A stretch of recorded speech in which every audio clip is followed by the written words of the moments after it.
me ne ba betwetwe enkomo kakra bi afa adamfo enti asem ni me ne wo bedi enkomo kakra bi afa adamfo ye ka se adamfo a adamfo ho hia adamfo ye e wa brabo mu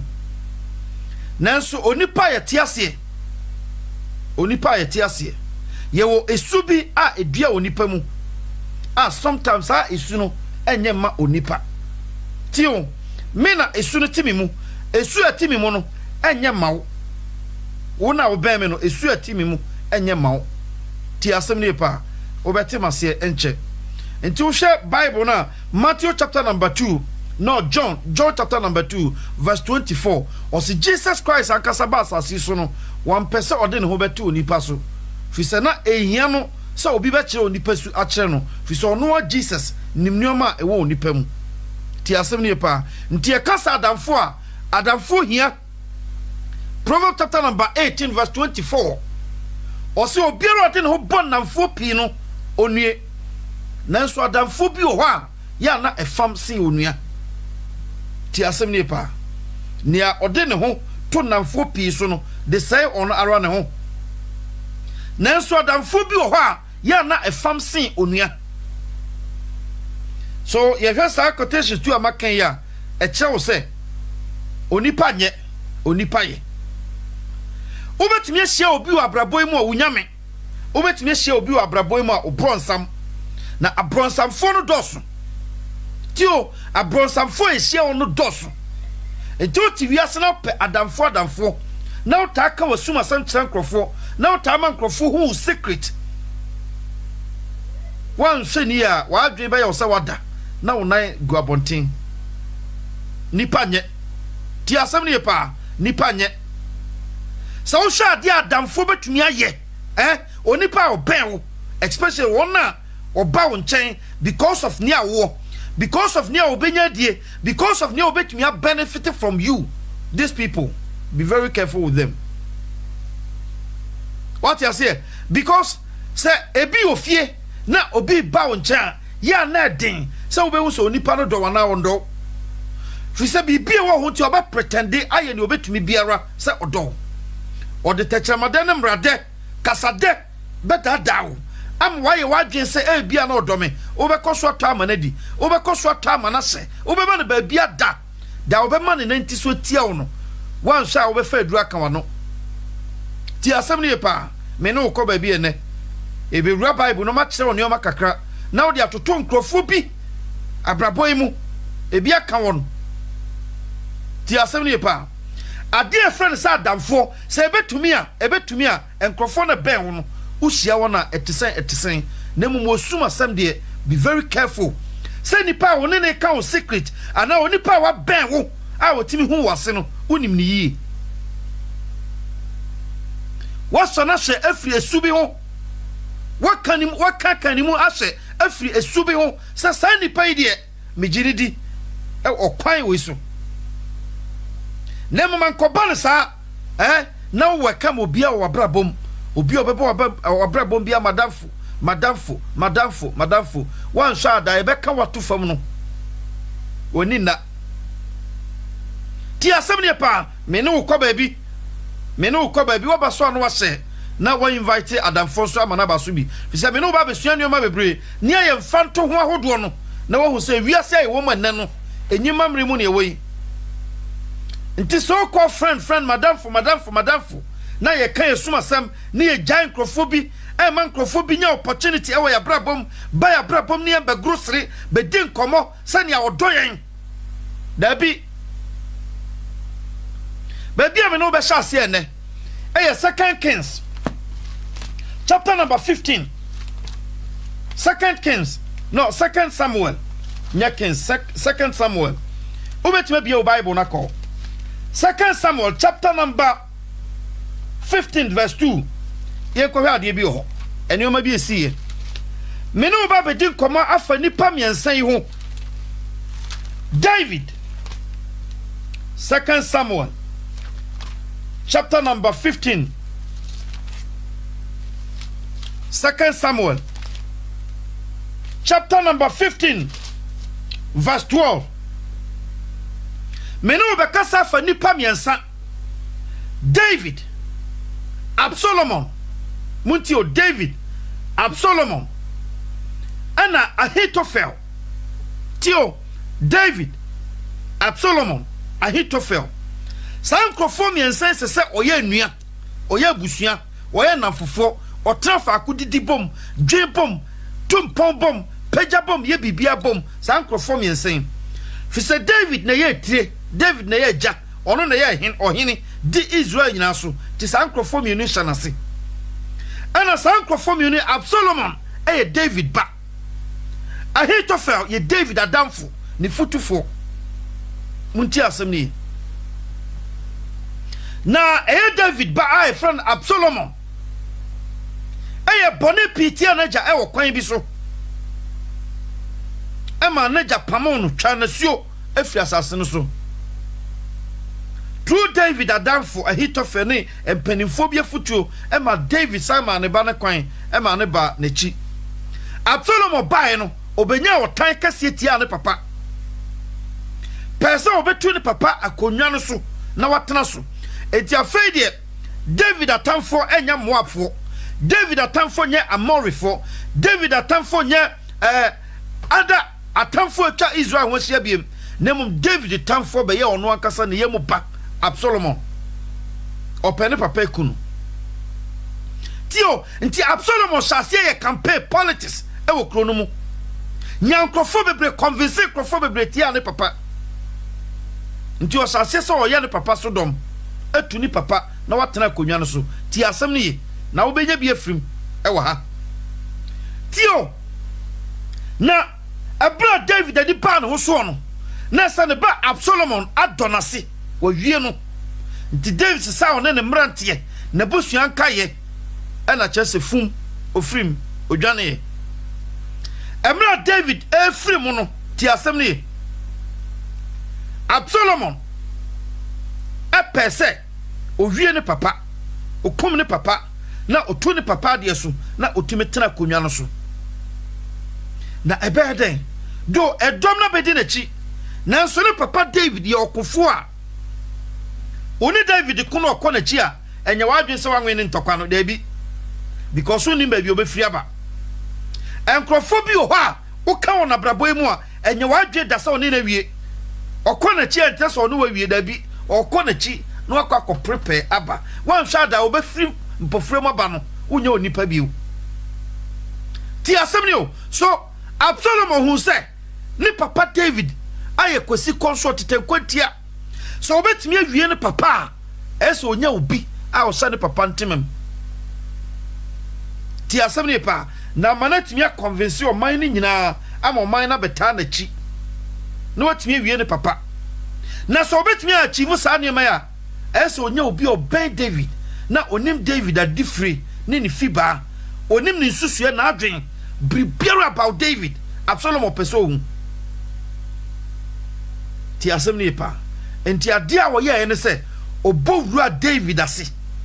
eno kwahwehwe David adamfo a one David koba ma mi ti asem ni ne fa bi sie wa adwenem onipa na do ho ato ne so a wa bie wo dagya nyina ato nanim no hwe ni ye na mre bi ba wanhwe obebitue wa ma wo du ti abodan mu ti asem ni pa fisan krofo pi ba ye nche bia ene bia mountain oba nchen bia tawo bitimi atama na dieti no ben wo ono otan wo wo kraye ne hi se ne awanya ne nyina anya ono na ye wo ye ne hi nanso sansa otoma ne die na wo ma ne ba bi da na wo ma ne ba bi hye na wo ma ne bi twie nti ono nanam ono okoba ti asem ne o ti niye pa ebi pepepe na happen David esansa David ne toma Ahithophel di o ma ne ba bi da o toma ne hye o hwe ne ma bon ho ban kura ne nti Ahithophel ye ne ho sane a odo David tema David di ni di bribiara ni asase so David ba ya oni Ahithophel esusu nti Ahithophel ba ye David futufo say no penasem na otan wona koma mu David nim because of pretending obede so ni pepe masem na on pemasem obede because so na toma ni ye na hwe no to brain ho asema wo masa ti asem ni afei Absalom to ko convince Ahithophel twene free David camp de ne be kan ho ema afei o man ni nyina twi kodi Absalom na chi say David ye ni pabone why yes say empanifo say bobo chiche frisuase be catch so den chema wu ya nyina chinye so onipa wo pe wa sewo so wa mini pass obe sewa ya no pe obi oben onye obi oben ba ne camp na sa onipa no tigina so okasa nipa tie no because ono nenam ntiema enkrofo gidi sampa wo ye nipa bone because odam fo ne koba ono na record wi obo audio abontin se wonsusue ni nso bia na ya nkomodie bi keke bia na ya wo kano kra no onya mini sa be ya na ya wo kano adamfo bone oni ni di nkomo nyina no record wo ti asem ni o ti ni ye pa so now utamfo no kwa kofa no na ono ba abe compare ma utamfo no nti be ma edom no age utamfo na di sa wo ye nipa bone efiri wa wo ntimem sa pepepe na happen David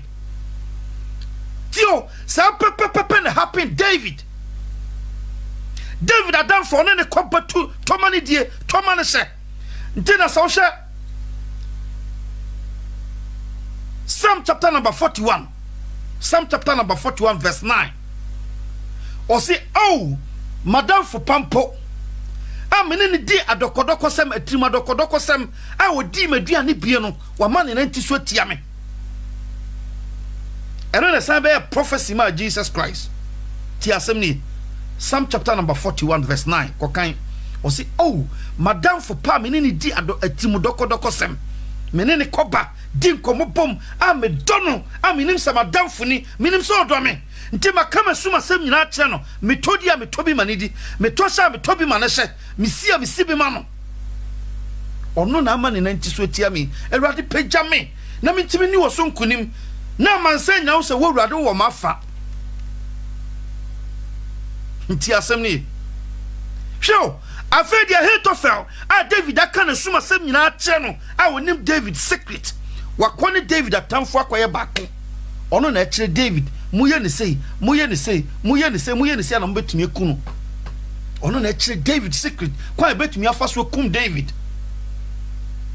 hwadamfo yi hwenipa binum yi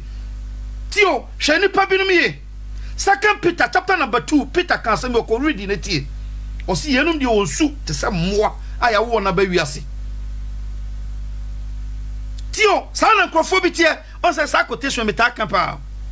Second Peter chapter number 2 verse 12 metakan pa metakan because David asama o kan emu yedru e bia na wonti ase ndru ho sa wonti ase dru abon say ene mmoa na ti asase so onipa bi wote sa akokọ wo de to wiase dua ne nyina ma no to atade nyina ase no ye bibia ma no da be kan no ode na no betwetwu fam onye nipa oni akoma oni nkaye onye obadwemba ti asem ne pa me no ko ba bia na obete ne ma bia se tio Ahithophel a David tomani die tomani se mani ba bi da no one David atamfo eye ono ankasa David ba akoka bom e pam ne tiri so na mra enkrabe du David anim ne ka che David se David wadam for pa Absalom wadam for pa Ahithophel akoka edom Solomon edom no ho hwema me koka ma 2 Samuel chapter number 15 verse 12 ubet ma bi o Bible na ko ye tie bi ho 2 Samuel chapter number 15 verse 12 o say na Absalom soma okosia Giloni Ahithophel David futufo free Gilio kromu bre a worepo afode no na atisopam no mu ye den na nipa a wo Absalom nchen no ko so doso hwo Absalom atimi convince oman no mu nipa bi ama oman mu nipa na hu se David nye David ye okromfo David ye wudini David mfata so di ade nti entu no yes nanso edom no bi wo David afa enti kwa Absalom fa so onim so betumi awie ne papa ene se eso onya obi a one David bo oman no nyina nim se nipa we ne David na koba se onipa no be ka bi kire oman no se David ye nipa bone a oman no be gi nipa na di eno kwadada Ahithophel David futufo a oni David koba dwi bom ye bibia bom okwadada no esansa Ahitofel akoma enda David ho na because of say David tomani dieti no ne nenamti ntamara ene dada na adwene ntina Psalm chapter number 41 David betro ho no odi osuni areho na chiro kokan odi di kan madam for pa unsa sino akane koma odane paso na okai akoma pa bi onyaye a oye papa bi ma Ahitofel na Ahitofel ntinya kai yenum nyina ra na Ahitofel so tia be se no o si edu ba bi o si Awurade ma owu ntisi won so ti asem ne pa si David yo ya wiase ade ya pa ne so nipa woni ne die trimusem de wakoma ma na odo no na all of a sudden ene kura de audio obo se na nipa na record o tu obo so obo no abontin komo bia oni ne die bia kura na grow no no gira abontin wa ye na ama hwan ye tantanta woni pa nim o de gu anim ase ti asem ne pa ti asem ne afeye tie oti ne Bible no kan o se afei dia Absalom ma wokosia Giloni Ahitofel bae ne camp de ne be kan ho na mere obeka Absalom ho no afei dia atisopam no mu ye den na edom ai di Absalom achi no koso doso enti emra enkra beka David isa se David wadamfo pa wodo no wadamfo na one ne koba no wakoka oba Absalom ho ne edom no ho kire so sa David ti ana na kuma tuye se mawie ye ni madam famene ne diet musam mfie dodo nyina makama suma sam nyina kire no bribiero amaye ne misusu ho kire no oye mi futufo me nso me ye ne futufo ono na yi mi amai ene na se yetumi afa David be hu se ne asie no na srafo edi na chintime nkoma no because onim Ahitofel se Ahitofel yobia se otofo katra os ade we ye tuntum koye ne tuntum na koya there is no way a obenu hoda na futuo ka ana David nim se oni na di nkomo onim se Ahitofel nim nase nti se Ahitofel timne na tamfo akoka bomu a na se David ayi se dua si ho a ye tutu ne hini nyina firi nase enye dua bio Ahitofel kum David adamfo no tio na mera David tia no de akomatuo ne awreho ne to mirika ana ko Nyankopon nim ade aboa David ne se David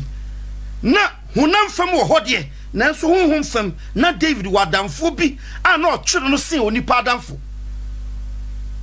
eno tutu mirika Nyankopon nim no ko afa David be hu se na srafo edi na chi etimi nkoma no this time because ntokwa ne mu aidin isa na damfo pa ne koba diet musam kanti musam a wonim ne secret nim ne be bia tim ne na tamfo akoka bomu a na se David awie na aba no ho na David tutu mrika ko Nyankopon nim o se Awurade mesrew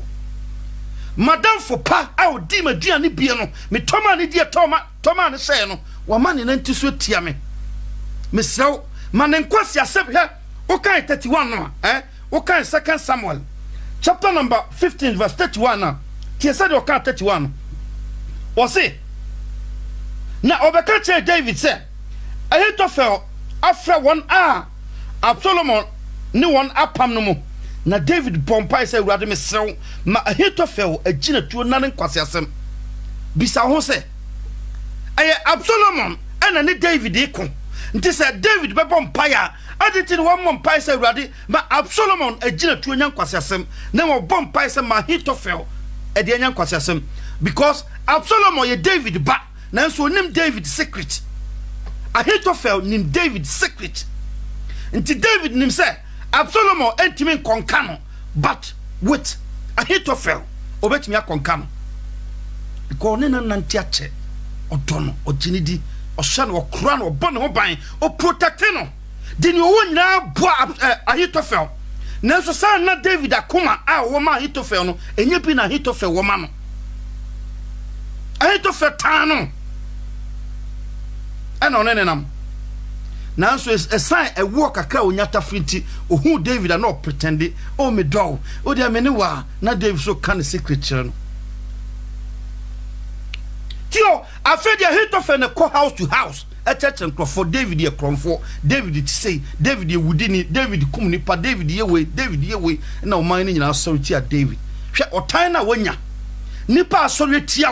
won na tan won e bold in bonne ensema ye kagu so abonto nyina ma efiri won temam obi oben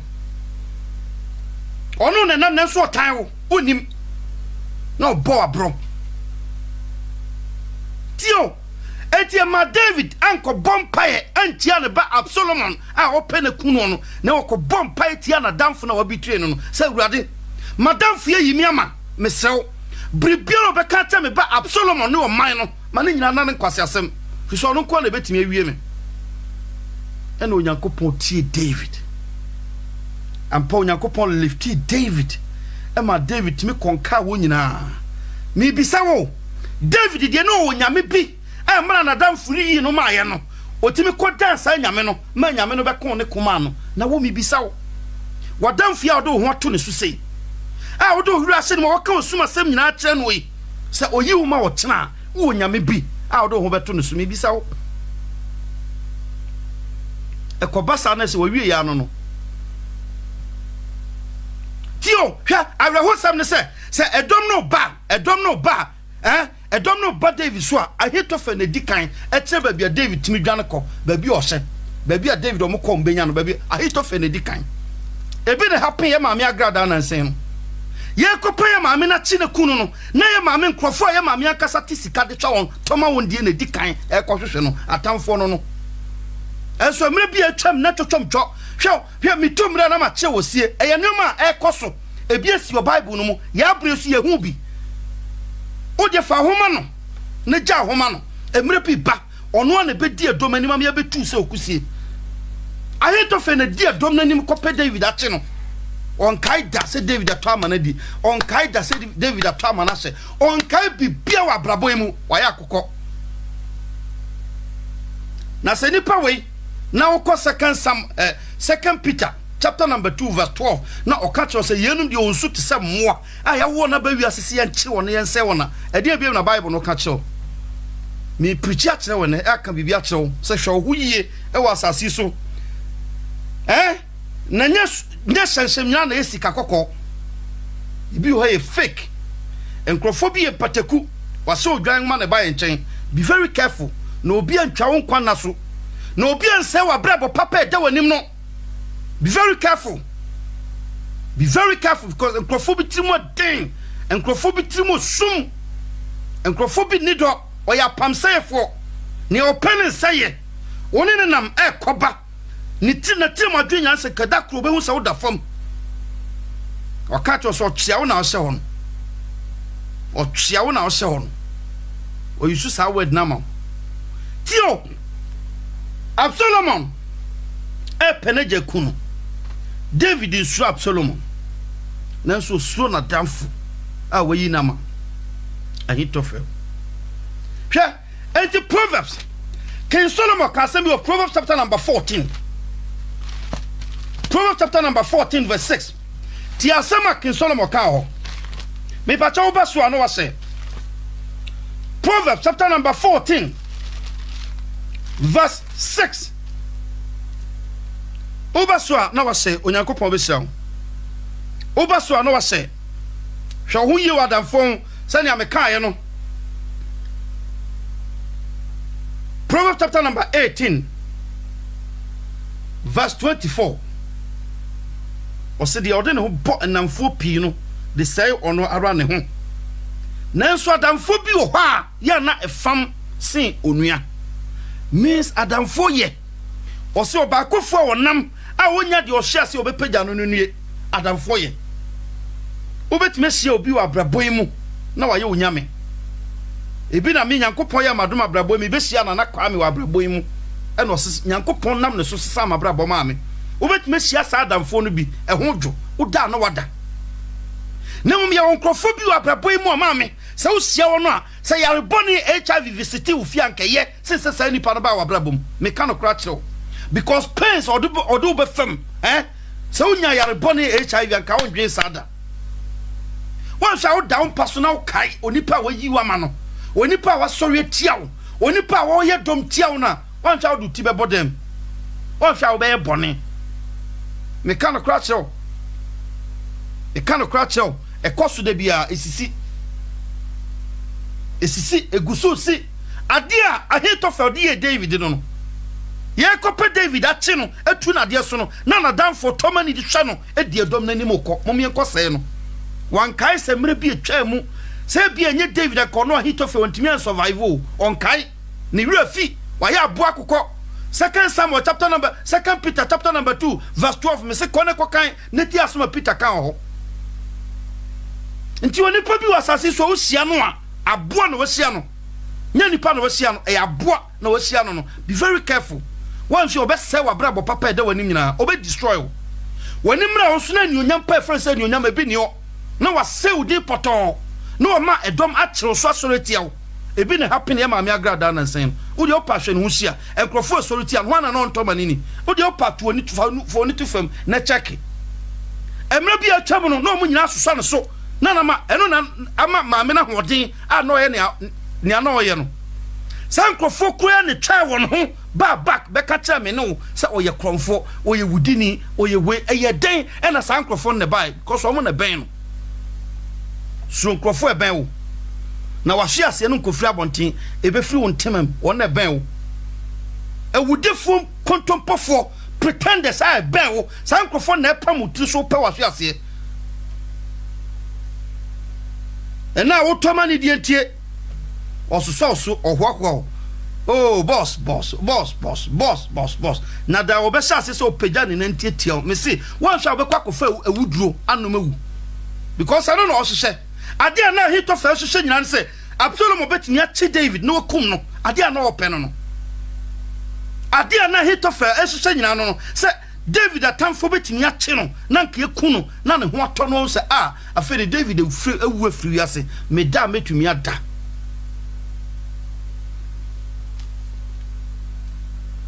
Proverbs chapter number 14 verse 6 ti o kan bibi wa ha o se feude fo hye nyansa na su onya nanim die nya humufo nya na ti ha kakre feude fo chine ko hye nyansa na su onya na su humufo de nim die enye onya na afeti 7 no o se fu obakwasia ntwen ko na ri hu nim die wona no onete fo nyansa ne so hunu na akwai mu na nkwasiafo agimsam ye nada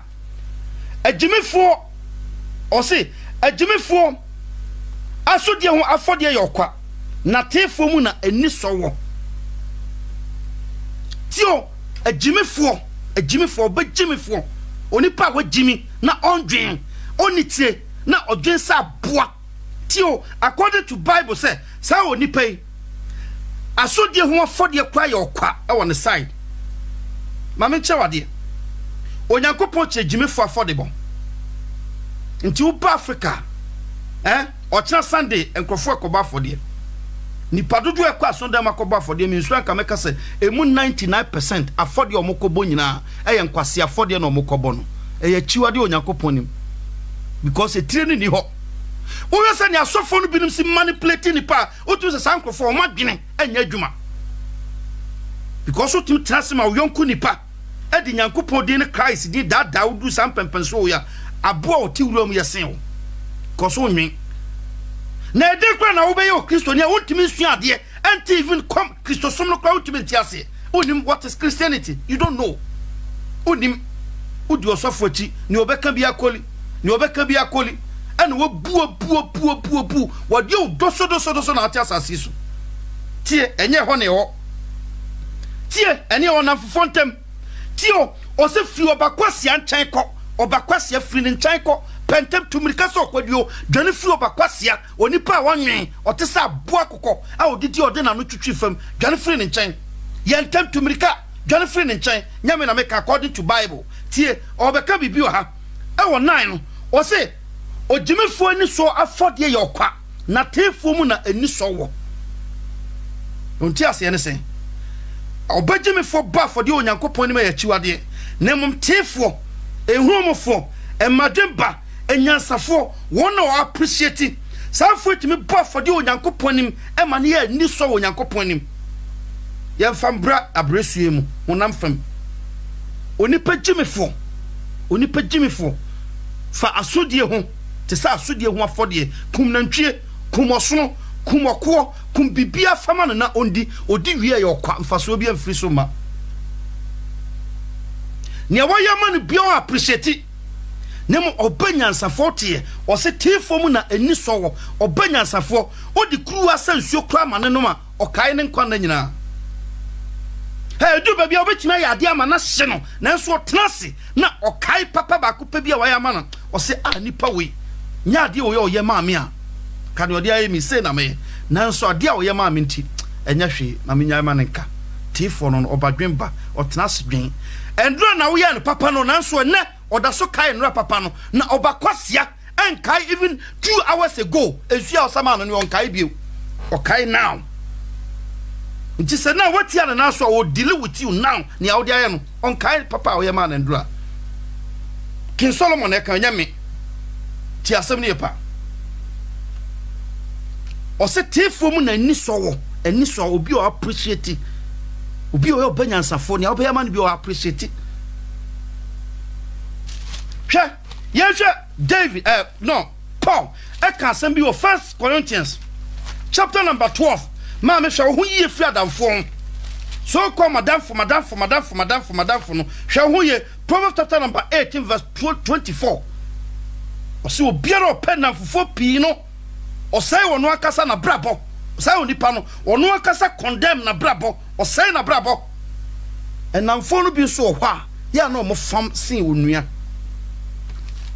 obedehu adamfo fam sin onua eno ntine se wonya ni free tie ne David kan wo 1 Corinthians chapter number 15 1 Corinthians chapter number 15 verse 6 1 Corinthians chapter number 15 verse 6 no yen kan 33 no o se momma won na damo tio momma won na damo nko bob sorry momma won na damo nko mo boni say obrapa montew mani yie tio on se sia ma no daso me ka bibi o ha se obedehu adamfo a ofam ne adamfo boni a oba wa brabo ma sebi HIV kura na chiwa nkeye coronavirus na unya ya nkeye since sai ni pa ba wa brabo o se den monti mani yie mummie mani yie na manya boni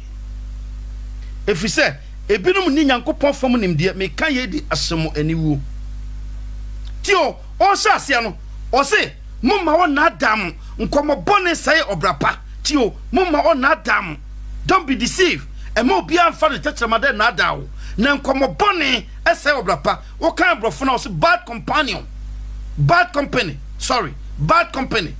what you say enkomo bone sai obrapa onipa onene na ma onene koba no o de adefe na mo ho won koma onene di na ye fidie ama you don't know na Paul kapa Christopher fam na so Paul sama o kan nyina e ba bresuum e ba honam fam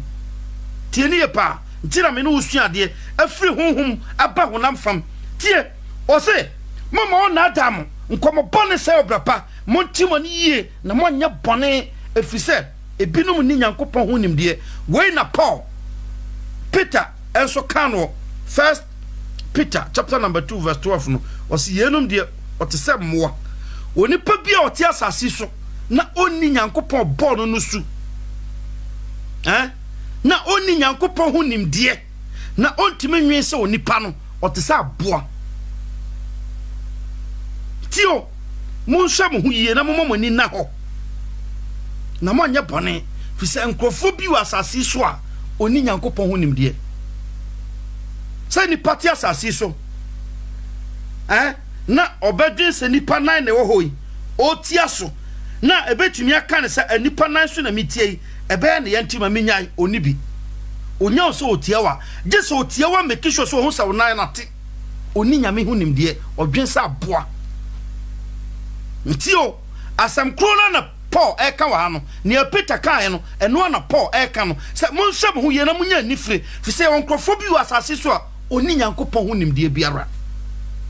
eno an so te asase so odidi no wanom oyo jimefo oyo obakwasia oyo dudwontie tibon koso ni ti asai oni tire sai ni pai ba wa bra ba mo pia wa wo hu osai wudi a wo hu onim sa asam na okogina ba bi ka fa wo no asam na ka fa wo no odi apepa wani onyam onim ubekom so na onya ne hwi onka no onya ne hwi just aben mu se dudo no ayi se dudo ayi de gus aka no wan kwase wa ne ho ntono wan kwakan kwase asem fa ho ama odi ase a ne ho ntono odwen sa boa sa no te mi wo no kote so obi aka no ho asema na wa fa nkosua ne enkokọ me kwa kobodua mi wo no gina ba bi sai nkrofo ti asem ni pa ti asem ni on se ti Peter e Paul e24 Paul e24 wase mumma onna adamu nipa na waba won cha odefe no e ma ne kwan wo brabom e ma ne na adaw because oba be destroy wo adane sebe so mu no obepia wa sene net ni mu na fa obesha ase so ogro ho no wan hwa o to dem o kai bo ni na nisuo eba bo ni na nisuo eba o bo ni na nisuo eba obi ama obi antin nanso ade adamfo bi di ayew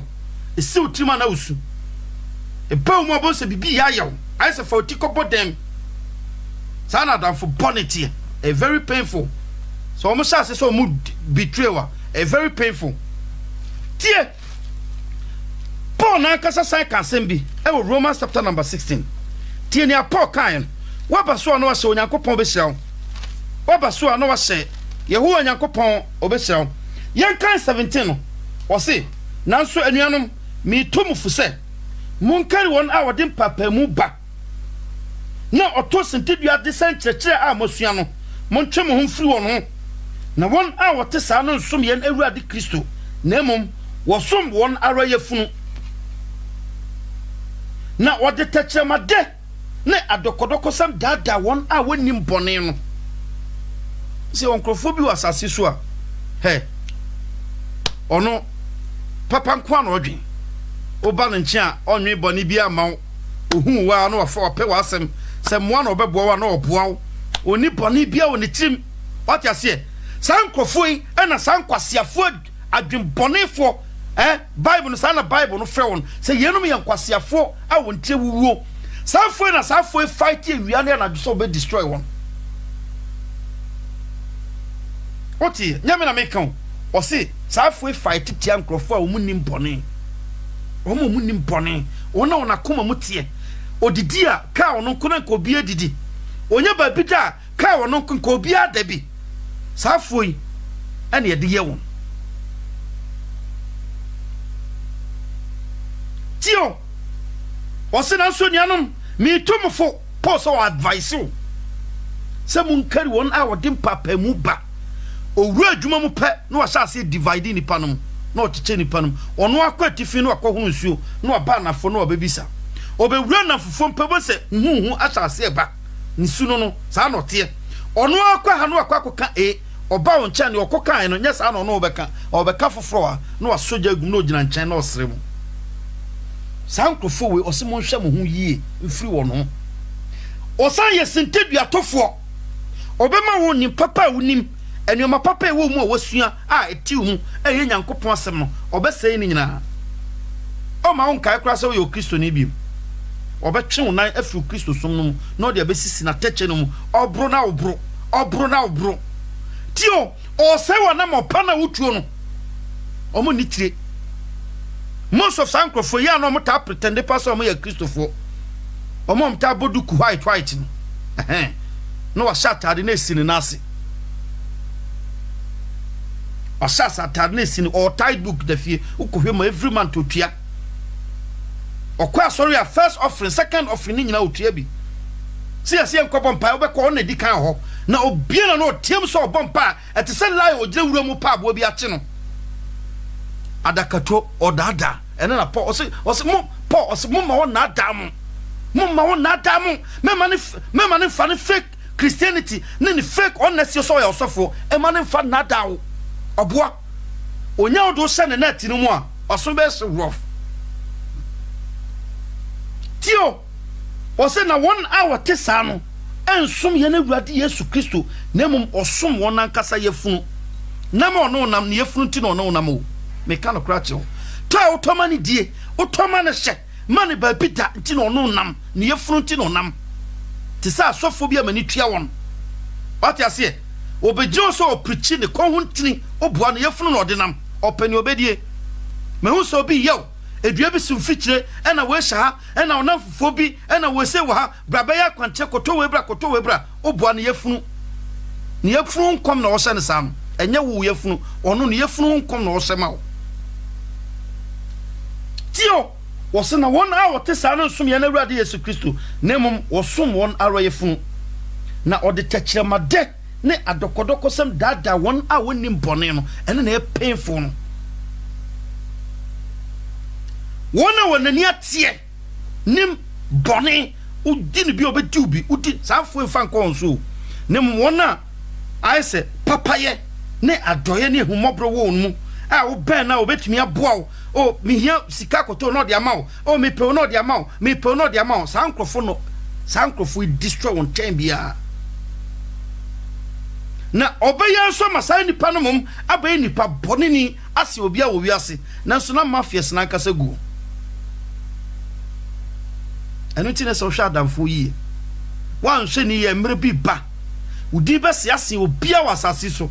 ube nipa bone ni ase obi a wasase so na mfiri ba bia nkrofo bi e ben wo be hu wa na montuo be hu wo kro ne oba be hu wadidie be hu bibia mu sa nkrofo na de wo nam amen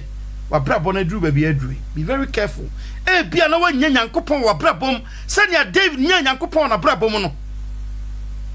a bia duru ni adin na se namfofo bi sori tiawo ene watamfo koka boma be wie wo a bia obetumi akọ nanim ama otwuchaje e bia na oni bi na wa wie ya no nti na won krokro same ma okokose nya nifire ote Paul osinti munya anifire mumomoni na ho na obonefo na nadao antwo ankwanko sha oseye mu na danko ma bi wanka se mi hunu yanka na kachi Proverbs chapter number 22 verse 24 me shebo say na yenche Sister Linda Fosuo Nyankopon insha bebre kwako frimpon Nyankopon insha Otigana na wehu nioma ekoso na nsen ewo ye mame Evangelist Patricia oduro kwante abrabo mu a enkrofo bi asori etia no a na odi bi atu hofo no se wiase aye nam no utoma enkrofo didi he obi bonyum am say Adolfo City Boys wosi edua nyina ana edua oso aba ena waso aba eti na noma edu so fusane ekoba aisi edo da oso aba ebe pro na aba bie ni osu biem no sa noma no duru ho a ade ense ye gyaye nan gu so hwem ni atwam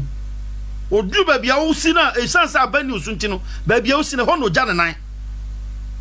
duru no gya ne na hwem no atwam onsi so o destroy o ne obenya firi mo nya wie onke opaku sankrofo wi ye mompa yense Awurade se ma sankrofo bi mba ya brabom omunyo omu te se moa ti omu su te se moa sankrofo bi ba wa brabom wan sha on be destroy me kanokrache oni adwen papa ni nitrim ontimi nwense ni pada o te se dontodi afro epusa asrochi entimi nyai dada bia epu a fin kwa na bepu ontimi mpu ade papa ma bonten da ade bonen kwa ade o ye be guni nya da sene ho fie no otimi ye na ade o be ye ade ni onyam hye bebre ne yonko ontimi nya da tie Proverbs chapter number 22 Oba so anu ase Yehowa Nyankopon be sira Proverbs chapter number 22 verse 24 o se eni obufufafo mfa yonko tio ene obufufafo mfa yonko ene obarema ni brefo mo enyame na meka muntie King Solomon asemwa ene woni brefo emfa ose ene obarema no mama kan free 24 ene obufufafo mfa yonko ene obarema ni brefo mo na wonsua na akwan na wanya fidie ama okra tio ene oberema a ofa bufuo temtem obufufafo emo free nchen ko tumrika ne free nchen obi a wantu na ne buafu asem na wo kakra nya bufuo so ebi a wo so ebi a wo ho ya ahomete kakra nti akoye se wo ye oja ena petro ti wo free ne ho because a Johnny Petro chia ade happen e ba kope fire never sa o Johnny dare ya na ni dumia den etitem bia ya hye wo ho ne hu nipa wo ye ne hwe nipa oba wa brabo mu no a very important mao njo se ha ken Solomon bo kokko se wo ene obarema ne bufu ntemtem onipa ne bufu ntemtem ene ne mfa yonko ne bubefu na hu hu na otwa wo nanti omra wonim me ye sure sa Ahithophel na David aye bibi atia no a eye ne ya na David nim se waye bone atia no David nim yenim se one na damfo ne nam onim so waye bone nanso waye ade bi ama Ahithophel fa ne ho abufo a wonim eno nti na ma obi tue ne sam ti asem ni nyo obi ana ne bufu a o react obi wa ne bufu a no de ase ne mu sa microphone very dangerous tina penifo sa broche nwanwa ne bonkuko on kasaba na hyene mu na fe wo hwehwa da obenyaw na wo priaw nti sa da no beto ne naso a oyire ne hu make sure sa wo de wato fam because of bibi o kai sa wo de aye ne mre bi atwam nso bia na wandwe ne bone ti bible no bokoko ken Solomon sa ani oni pa o fa bufu temtem mo ne nante no be priaw o ti o si ebe fidie ama o kra nyame na mekan ken Solomon etufo a ni oberem o se ni onipa a ofa bufuo temtem mfa yonko ene oberem ni brefo mo obi o ye ni bre wa braboy mu na ni bre ade ne ne mo he o de opato wiase hwe wan kase pie ne konyeska 100,000 oba yi 70,000 fama no na wo keep 30 70 na de man no enu hia no 30 na aka wo ho no enu na ope njo de 70 no be kwa kosie no no aba be pre 30 no oni pani brefo sa na me di ni susu ama wo sa nkrofo ya appreciate ni abaya ma na sase su bia nso nani tio waya ma na wie no wo wate osika wo a wo de acha ne saji owie no akwatena ne dem sika bebre ba wo nti we na tim de cheme tieni pa obenya ko tu dance nyina de ama no. Be very careful with these people. On bet me a bawash fam anytime bia. On bet me a kan wat fam anytime bia. Nti o se ene obufufafo mfa yonko ene obarima ne ni brade mo na wonsua na akwan na anya fidie amawo. Nti o se sa esui eye fidie mani pakra onipa bia usute sa ena me bɔ kokko jai because e fidie ma okra da ebeyi wo no wan hwa obesu afrɛ mmoa nanso mmoa ma we nyame asɛm opa bu nyame asɛm animtia opa take it serious minim ni ame ho firi nyame asɛm nti me ka nyame asɛm akyerɛwa me firi makoma nyina mu na ka kyerɛw fi sɛ me wo gidie sɛ wotie na wo de adwuma ɛbɛboa wankasa okra ti asɛm ni pa ti asɛm ni hwɛyiye na ono sankrofo ya mmɔ na nkosua wona kwan na nhyɛ ase sɛ wo ate sɛ wo mo wo yɛ sa pɛ wonso wonya fidie ama wo kra da fidie no bɛkye wo kra no ɛna wo bɛ wo sɛ wiase a wo bae sa nkwase abra bɔnko na wo bɛbɔ wo ha sa wo bɛgyimi wo ho ankasa abra bɔbɔne pa na wo bɛbɔ asase so wotumi ameso papa bia wo ha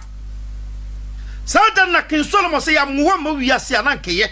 opon ba kwa yi no tugu na kan so mfa so sen ti asem ni so ma me no san tutu mirika na yenkotie Peter Paul esai kan sem bi enche de adwuma de no beba na wie sɛ ne me promise ye na ene enche bebre yenko 1 Corinthians chapter number 5 11 chapter number 5 verse 11 tie ne okae o se na afei me choma bremo se obi a wo fre no onua ye odwaman bofo ana onibrefo tie Paul asen aba ha biem afei de Paul ato ne boase oba be kirewo e bia na onim kwa obefa so a obechu so nkrofo ebeben wo nti now Paul ebebo ama ohima onyankopon Israel bebre anochi konfo onyankopon Israel ti asem ni o ti asem ni 1 Corinthians chapter number 5 verse 11 Paul say e bia na wo onim esu ahodo a eti onipa mu a ema onipa no ya aboa a eni kwansa one ne nante nti obechew esu ahodo bi se wo hu sa esu ahodo bi e wo bi ho a tutumirika dwane firi ne nchen se odi aduane kura si ho so okuma sono di ye aduane ofre se bra na monto nse ne dia ne ne nkodidi because wo bo woni ba ko pese te obeto aduro obe poison o me ka no kra ti asem ni Paul na ebeka onyame na meka Paul betufo a obechew esu ahodo bi entitie ocho sakratai e de koma Korinto asafo no tie ne o ka che Korinto asafo no o se na afei me twa ye mabramo se obi a ofre no onua obi a obewo o minua ni o wedi o minua o madafu o emisei o emisei obi a ye frɛ no sɛ onua anase bia one ni nyina na kwa asɔre one ni nyina na ti asondan mu one ni nyina na som nyame bom na sesa onipa no ɛyɛ odwaman bɔfo akono bonnet ni mu o yɛ oba warefo ono so yɛ oba warefo man na fofo mienu na monam munia wawe mu nkomoda onam na ohu obema na opointe kyerɛw wahya ase de adwaman honhom ode wuraw hwɛ yi obegu awade no wanhwɛ ni wanimra ho so na ode ubɔ adwaman ode adwaman honhom be wuraw mu saa yonko ne ne mmɔ wo yɛ obema wo yire wadamfa ne ne nam no ono oni aware fon komo asugya fon komo no die adwaman komo no die te wo firi no amwa wawade ntimi nyina da ontumi no yire da ohia obi obeka sansam fun ya to adwenem na wo hia nkrofo a ebeka nsam a ebeboa wo ama wanyini wo wadwem na watimi akura wo yire mu ye na watimi akura wo kunu mu ye eno na wo hia ekomobone Paul se obrapa entitie o se obiara a ofre no onua a oye odwaman bofo ana oni brefo obia na ni breade ana obosomsomni odutuni obi ya na oto obi aduro no na mabosom so na otu nro na otu nro na otu nro na otu nro saa oni pay be very careful ana se ntokwa pefo obi opentokwa nipa opentokwa okontokwa nyansa nim so na okon otu so timi kwa trans na obi sa se na nipa ntokwa e okun ni nyina so pa ne sense ode ko enyina so nim eso okon na asem twintan otini ba biante Jesi achina tumansa ansa na fe na ni so atene wan sa woni pei hwe ho yie wone ho anasa sabofo obi obododo da bia oton samontentan na adwene nya adwuma ene ne mo tie anasa amimfo obi oye mim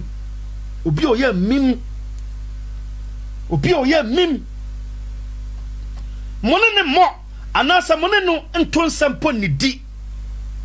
nyame na mekon Paul na etufu se sa esui ya hwe nipa yie se hu sa esui bi e wo nipa ho ya hwe ni yie o mo woni tese no wa poison wo obeku atwatwene be kan ko atwe he nipa bebre wu firi asase so ko most of them and afofo na poison wo wo kuro be poison wo sisi a and wo poison wo so ahwe obi an suspect say wo no because ono ankasa na be ginam ase so kura bre ai se na sa besim kum na siye no abrante na ekum no nipa na okum no ono na die animu na yahwehwe boy no sa na damfo bonnet ono abekum enkum fie na kosuma bonten no ono abesew na owie a ono wasea bom asea pewonsa ye na chiri kwan na watimi hu wase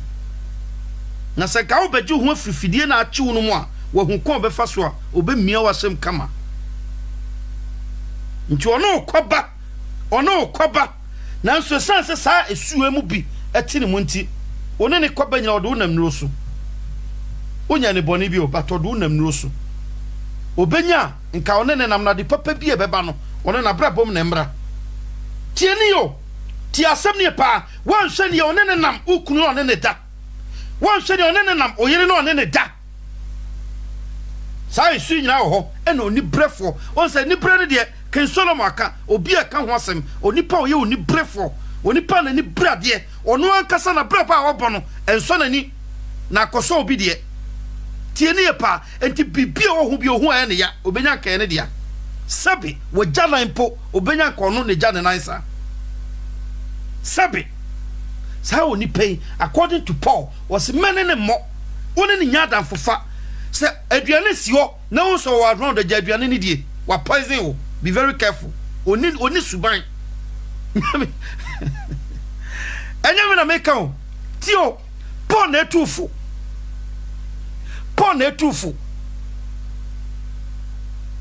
se ene ne ntonsa nidi because ene bo ho me se won kata wani pe senti no na ode awuduro aduane no obe poison osisi a hwe ye nua be ma bi eye short video bi mame mbocho me hwe no me ni ji ho pa ya se e frɛ no Osibon ana se ya Osibon ya odresse no se mo hu no me pacho hwe sa short video quick na yembra back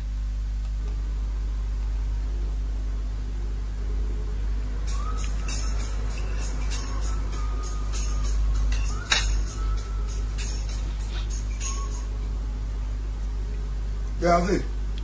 Yeah. Okay. Size 42.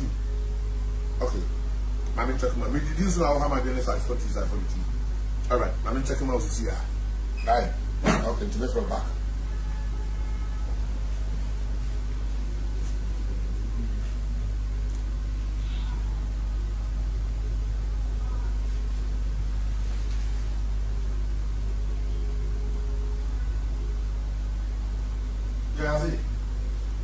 Aha, menya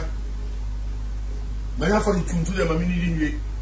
Right. Suma obi no meje ana mema moto jabro. Right. Awu se na wi asese. So nipa menyi che. Awu se na nipa tie. Me didi no menya akọ. Asori ko. Oba and our best friend our nene no. Oba down for opon gwase opowuo. Into a box obi pa and you be keke wo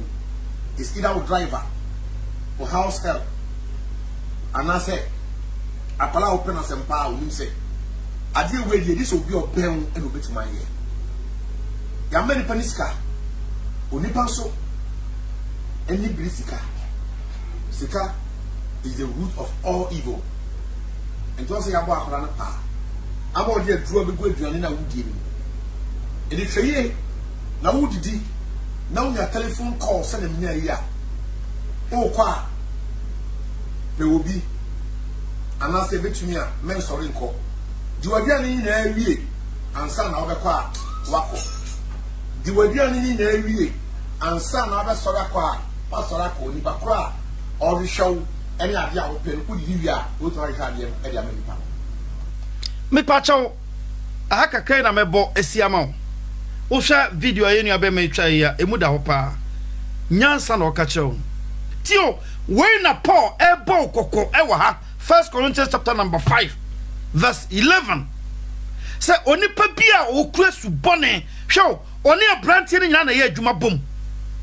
oni ne nyina na ye adwuma bom e na Paul bi tufo say onipa o ye oni brefo a yetim di sika dada no say hitofel say nkrofobia eni tua won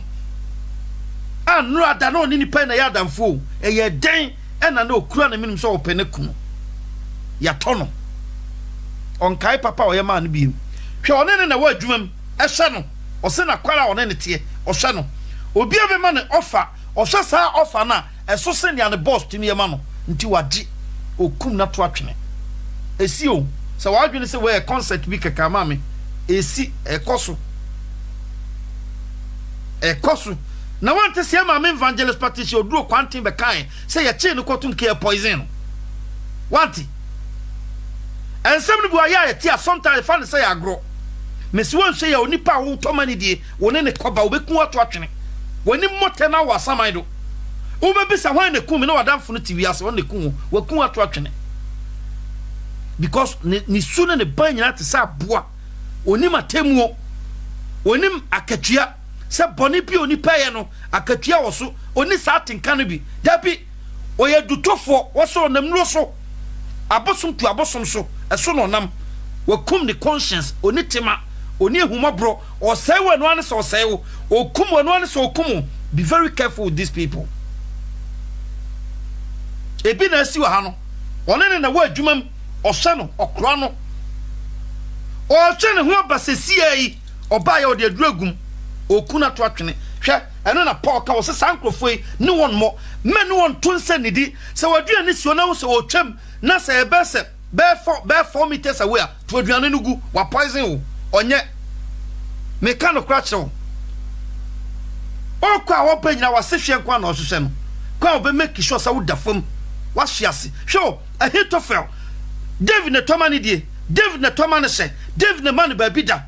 enso mra David atamfo kopa David akum no Ahitofel na odi atamfo nanim e ko kire ba bia David se am ya ko kire nya bi de happy am ya grada na nsi hina no me die anim di owusu bempa ne matwofo no kofio. Be very careful with people. 2 Peter chapter number 2 verse 12 me say repeat bien Paul say nkrophobia was asseso won su nyina te say moa. Don't joke with them. O didi na oba me say to aduane no gu obe poison onye ne to nsa ne di Paul na etufo Paul na tro sa kratai ti o say mame kan tro o say afei me troma bramo say so obi o ho a friend wo nua ade awreho no obi o ben wo a wo friend say me nua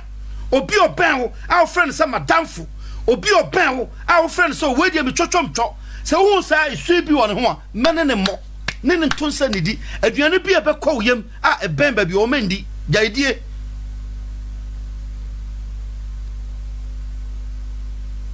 ojomanfo onibrefo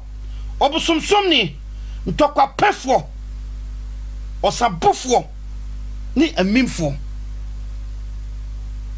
mabesi time bra brusi tram on betan social media so mo kasa phone no kura ka o to 10 cents so man brusi tram adwene na sei oye obone awonim oye obone awonim o sei wa wonim o company afa wa wonim na dia na sa bani musa nipa we men sai no eno an so sell sa o ti ho a wo se na adwene redi na e beba ne timbia na o ka gu so na o dey destroy so na sankrofo be careful of them no munya nipa ti asamni o munya nipa. Proverbs your last quotation here the adwuma de na ba na wie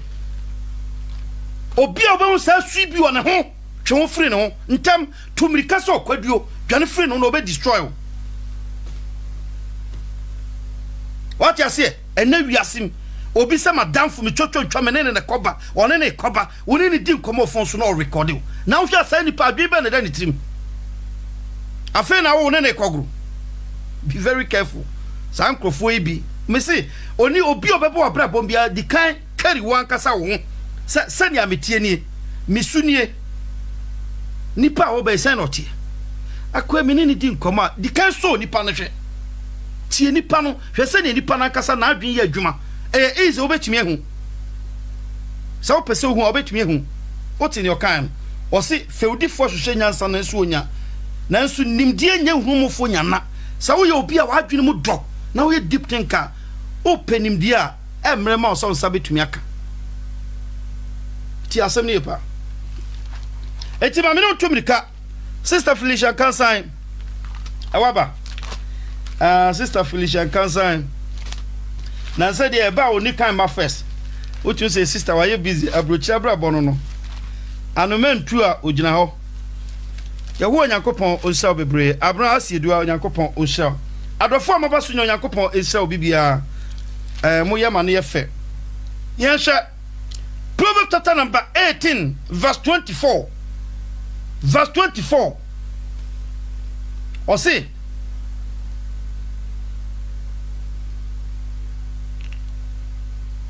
no me pacho yen ko 13 we dem say ma we dey me ko kan medical akan we acho yenko 13:24 13:24 Proverbs chapter number 13 verse 24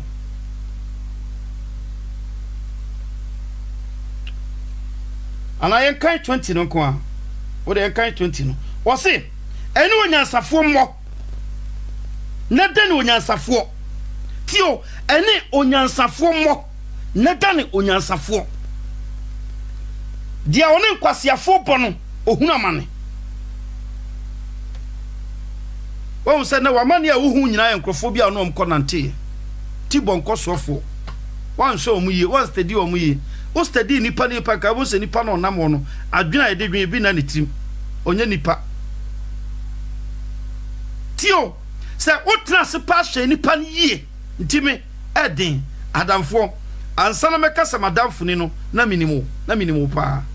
na minimo first na me ye namfosem but ene ansana meka se nipa we ya madamfo a me bie me pramawo se wura me fie a sabi metumi adidi wo nim na se minimo serious me enkrofo bi ho mo around na maduan ne kra ho aduan no me sorry free 1 seconds kwa ba mi ni biem because me hu ogro me so be poison osisia obeku ato atwene onke nipa nya hwe ma no odwen sa aboa tio ni onyansafo mo na den onyansafo na dia one nkwasiafo bono na mane doso ohunu mane e wa brabo imu oyo bakwasia oyo jojontie ni ti asai he onkai papa wa ya ma no onim bibia wa ya ma no e ba ni mu so onsewa onya sori gina na oso osewa owura be ho sankrofoi try na avoid one makai bible no mu bi a che ade a Ahitofel de David hwemua David boa Ahitofel hwe no kra no nti ebedu Psalm chapter number 44 David be kan ho se madam for me tomani die a wo die me pa no bie no wa mane na nti so tia me yemfa se David sika no nyaa no na ye kro no sika enso bia na David to aduane ma Ahitofel di nti na David ye kromfo kra na nka Ahitofel nya the right person a onu betime gina bontia be ka chen krofo se David ye kromfo because oye kromfo no nyina no ni sika na no wo no eno na no de toma wudie ebia na nka wamfa ntam wondi a wanye okromfo samre no anua mfa ntam woni ebia nka wuye ebia ka antiase enso hwade Ahitofel tim ye ko di Absalom onim di domnanim nam house to house e kyerem krofo nipa bone a David ye chinkunu eno na manyankopon beta David achi nanka Absalom wo nipa dom edinachi e chen David owo mema kufudi na chiche David nanso nyankopon boa David manitimi defeat no because of bonua because of ungrateful once David ko bompai no mompai ti Absalom or bompai ti Ahitofel because of Ahitofel betray no sami ni pa boni ni kwa na bitoma udi bitoma ose ntinka kai papa mayama wan kai eno na manyankopon ho de beta David achi Absalom ono kasa ni tirimi na chichi duam wo so ne kum no twetwene Ahitofel ko wie ne sen ntino sin ha ho e wo bonefo ade kwan si ne ye ho eni de bi ohwehwe ne kwan na eni ho biem nyankopon ota masafo no nyankopon count me se obeti abraboi mu na onwe na oso no ye niema tutututu a me nkasa wo mitime trasana me hwe nipa ne din ya no ye me mobo because me se nipa we na ne kire ahwease kwan so okwan wasi so na ye tro okohwease minim se definitely nipa obebo from enche minim se enche obebo from because okwan na okole chese nipa na okono oye ni freni oni abrabo mu nyansa onwe ansa na wayade ele so ya no nam na otutu na namon dabi ye nantesa transene obadwemba dwen ne wo se peta asase wo na hokwa asase etisuo nye onipa bia na ye onipa nti mo no trankrofo kwa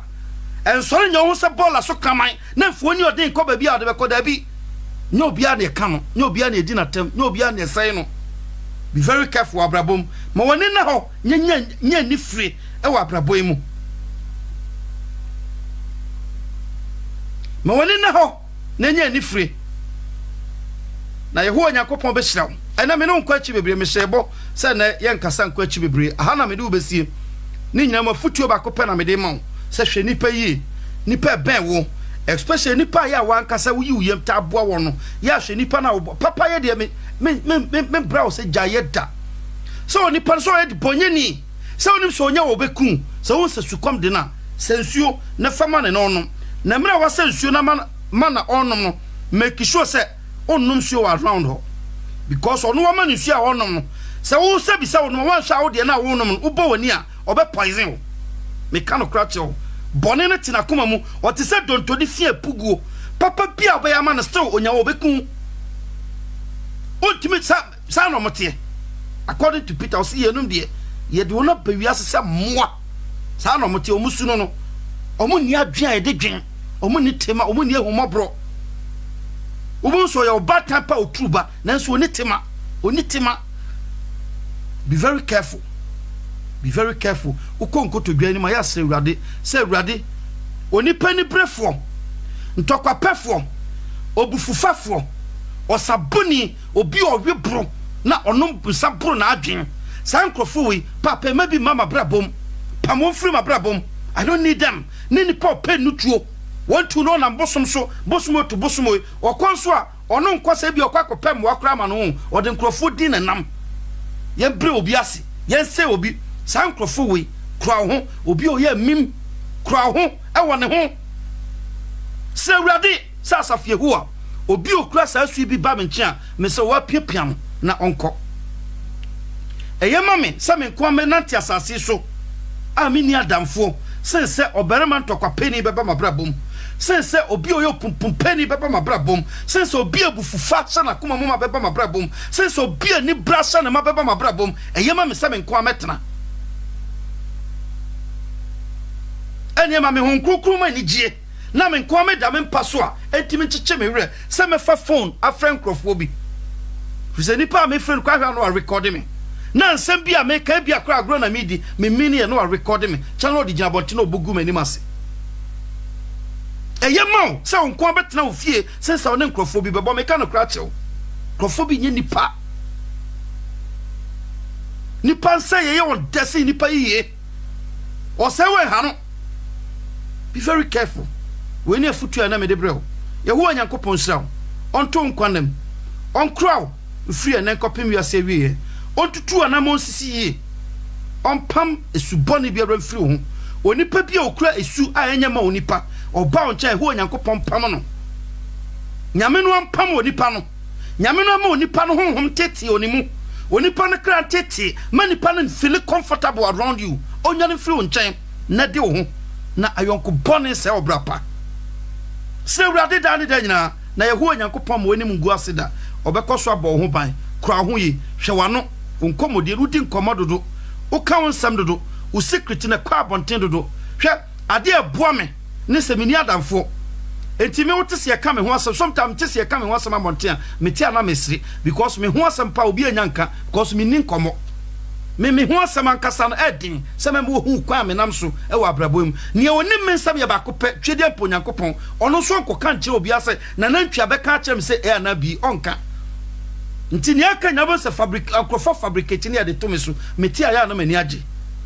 Matthew chapter number 5 verse 11 ya na mani age nti kura wano kakra Bible no se to wano nareka to wano we say ya to ne nareka ensem bi ho a manya ne unyankopon because ni pe ben ye no he David ya hito fedio o jine die wa fan se ni nua wa fan se ni chochom ni bibia nti bibia David be wa asase su bia no o ka che Hitofel say na Hitofel bronsama David eda obeyu amamai odamfo no a wo counsel nyina kire no ada obeyu amamai na ada obeyu amano bia na wo de wanya na mo bia nyina so se ni David nya bi gina so no bia na wanya na mo bia nyina so ne ma evangelist Patricia Oduro anya na gina so yi bia na wo de sa pressure ye ba ma mi so yi ebi ba o so ahwe obefa adura no mawu ahwe abekwa kotopum na wantumi nti kura ho free nkrofo bi ho hwe na mo tutuo ye free nkrofo bi ho na nya nipa nyina nya hyemhyem nyina na esika wa hwe de dan kwa mi budo sa hwe wano mi hu ya nka na bonsa no na akachi ye wo nyankopon shaw free na nkopem bia se bi na adum ne tumi mo ho ban on kraw na onhyiraw aha na yede mo besie monti menka bie ma nyankopon aduma Wednesday yetua mu ne nyina mo me pa chaw men free so nko edu ha ya na hia me pa edu ha kaka ya na hia me ye ma me jenwa na da hoyi menya ne new pictures kra me san de no so aba be kire mu wa send new pictures bi abreme operation bi akoso ye ma me abrabom esa adofo mo an kakra a mo de ko ye ma me abrabom eboa ye ma me pa adofo mo po ne nyina ye ma me kan ne nyina kire me o kan no abomudin a kire me ba ya na adofo no pio ho a omo koya doye na omo mpese bebe omudin ewo afidie so ba me kan no kra kire mu se bibia mo ye ma me jenwa bia na ni so ma me ni so pa na koma edi ahusie ma me ni age se apostle Natina radio listeners no ombe boa me pa obi aba oso mete wonka efri Natina radio so Natina TV so Natina TV so mo boa ma me moya de me nsa eda me nsa ye mesrem ye ma me hia 30 million every month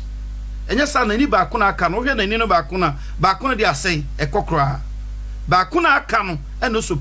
so protective na utimi koba ne masua on kwalanke to aka ne na ma me duru suma ebe den na wo survive wa brabo mu nti me sero ma me se ka okuma papa e ka okuma kakra bia obenya no ensa bible say e madwemba ana tifo mu na ni sowo obi a oye obadwemba oye otini usensuo kruwa kitwa krase maneno ma okai dane da nyina na kuma hirawo dane da nyina na kuma hirawo fiso okai papa wa ya ma no misrew ne ebeka wa kuma biara kona kwabua ya ma mejenwa ne number ne gu ase no 00233 243 725888 misrew eka okuma na wa free number o fra ya ma me befa kakra bia ode be ma no yehu onyankopon obehirawo na obeko ama na nam so manyankopon apama adamfo bonefo nyina firi abrabom adamfo bi o abrabom ene a wo ye kakapesha wontimem a wo kikawo me say ho onyankopon se onyankopon no ankasa soja gusa onipa no so ma ne ho nsisi no firi abrabom nko ono nkontoko bi sisisi no fa bufo firi abrabom eye ma wo se wonko obenanti since a onipa na onene nam no se onipa na onene nam no se sebi HIV kra na unya ya nke yesen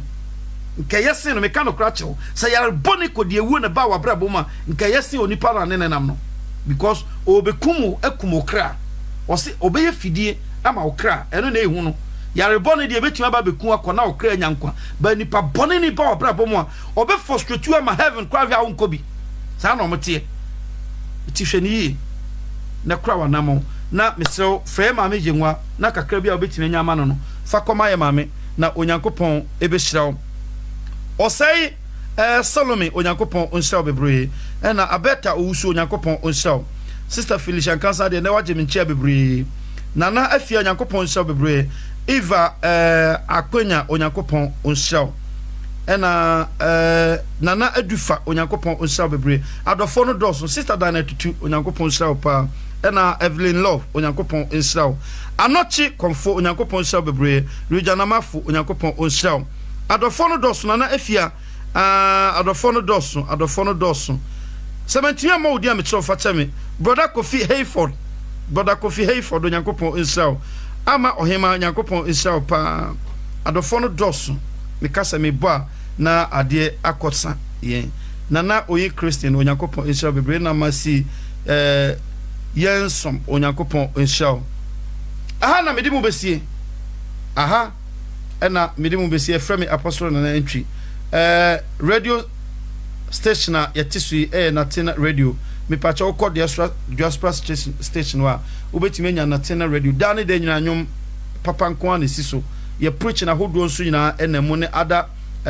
evangelists ne apostles ne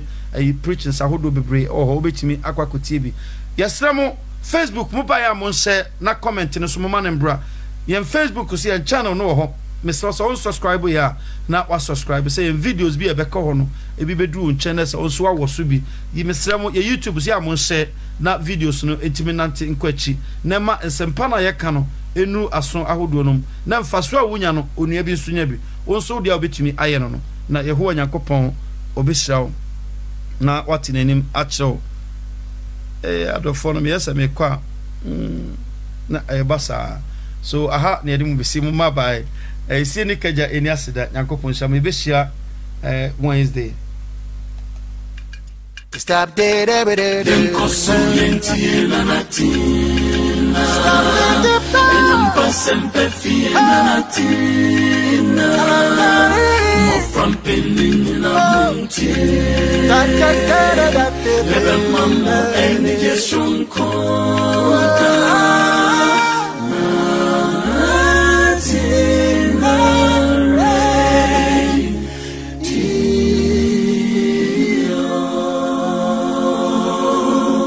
Nanatina Radio, gospel to the world.